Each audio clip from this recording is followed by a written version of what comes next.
महान आचार्य चाणक्य ने कहा था कि जिस व्यक्ति ने यह समझ लिया कि क्या, कब, कहाँ और कितना बोलना है, तो उस व्यक्ति को सफल होने से कोई नहीं रोक सकता। ऐसी व्यक्ति की सफलता सुनिश्चित है।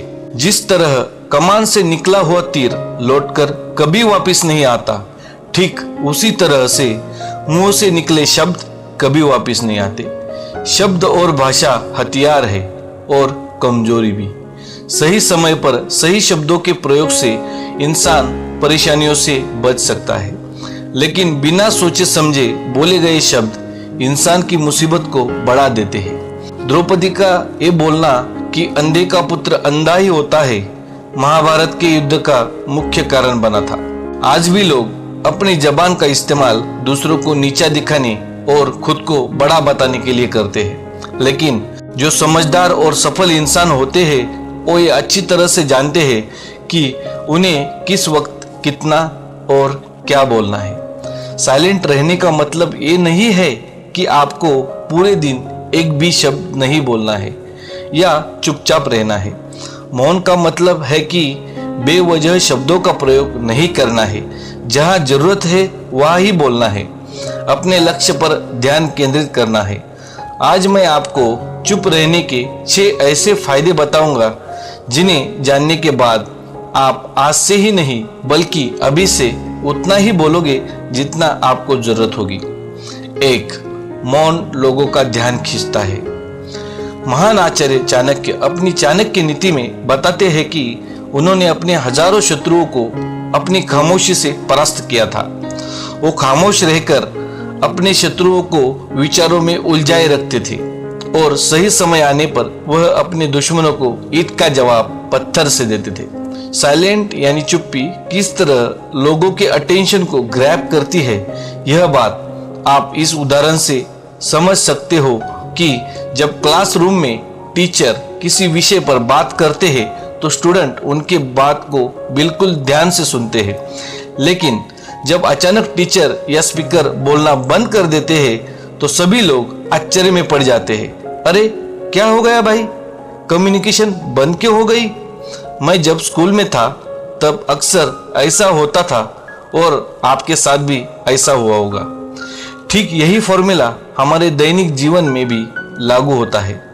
जब आप अपने काम से काम रखते हो, दूसरों के मामले में दखल नहीं देते हो, जरूरत हो तभी बोलते हो, तो लोगों का ध्यान आपके ऊपर जाता है। और अगर आप कम बोलते हो, जरूरत हो तभी बोलते हो, तो लोग आपकी बातों को ज्यादा महत्व देंगे। लोग आपकी बात को उन लोगों की तुलना में ज्यादा प्रेफरेंस देंगे, ज्यादा याद रखेंगे जो लोग बिना जरूरत के बकबक करते हैं। 2.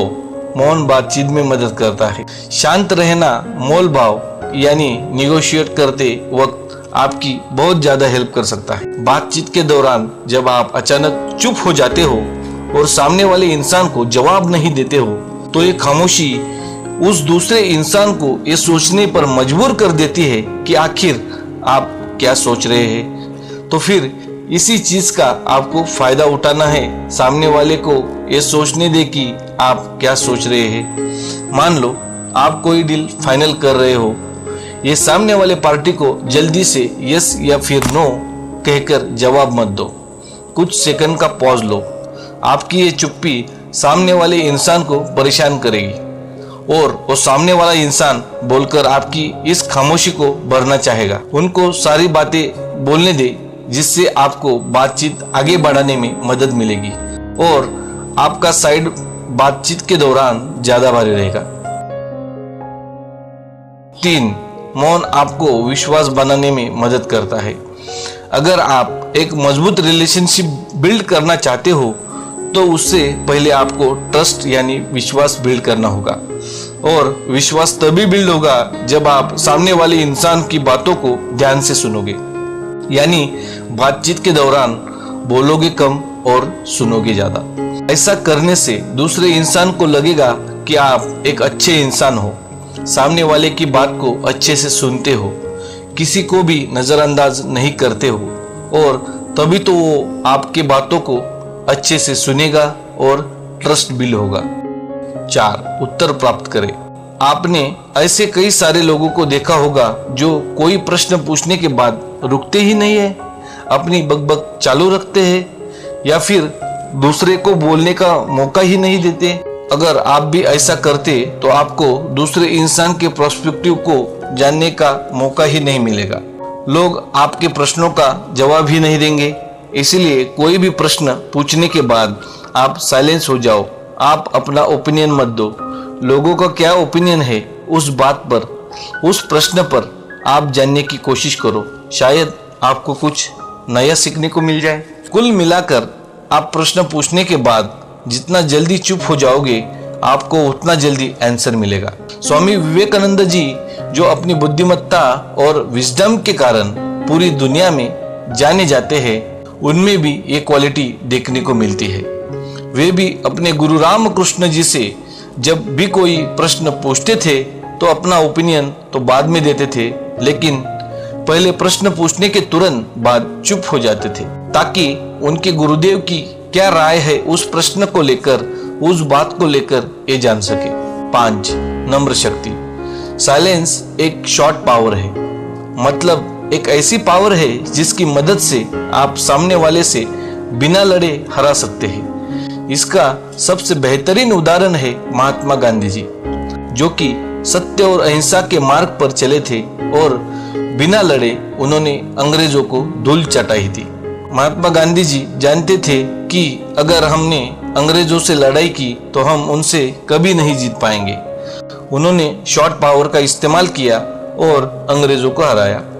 कई बार लड़ने से और झगड़ने से प्रॉब्लम सॉल्व नहीं होती, चुप रहने से और शांत हो जाने से प्रॉब्लम सॉल्व हो जाती है। विचारशील मौन। द क्वाइट बुक के ऑथर सुसान कैन अपनी बुक में बताते हैं कि थॉटफुल साइलेंस कई सारी मुसीबतों से बचा सकती है। एक लड़का लैपटॉप खरीदने जा रहा था, तभी उसको रास्ते में बरसों पुराना एक दोस्त मिलता है जो उसको बोलता है कि तुम जहाँ लैपटॉप खरीदने जा रहे हो उसी के पास में एक घर है, वहाँ ये सामान डिलीवर कर देना। वो अपने दोस्त को ना नहीं बोलता है और उसका सामान ले लेता है, लेकिन जहाँ सामान डिलीवर करना था वो घर उस दुकान से काफी दूर था। उसका बहुत सारा समय बर्बाद हुआ उस आइटम को डिलीवर करने में। बाद में जब वह दुकान पर पहुंचा तो वह दुकान बंद हो चुकी थी। उसे अपने दोस्त के ऊपर बहुत ज्यादा गुस्सा आया। इसीलिए हमें हमेशा हाँ नहीं कहना चाहिए, ना कहने और साइलेंस के पावर को समझना चाहिए। तो दोस्तों, इन सब बातों से आप ये समझ चुके होंगे कि साइलेंस में बहुत ज़्यादा पावर है। साइलेंस के पावर को कम नहीं समझना चाहिए। साइलेंस आपको बहुत सारी मुसीबतों से बचा सकती है, और अगर आप भी इन बताए गए बातों को अपने ज़िंदगी में उतारते हो, जहाँ ज़रूरत हो वही बोलते हो, तो डेफिनेटली आपको बहुत ज़्यादा फायदा होगा। Thanks for watching video. Stay connected, stay motivated.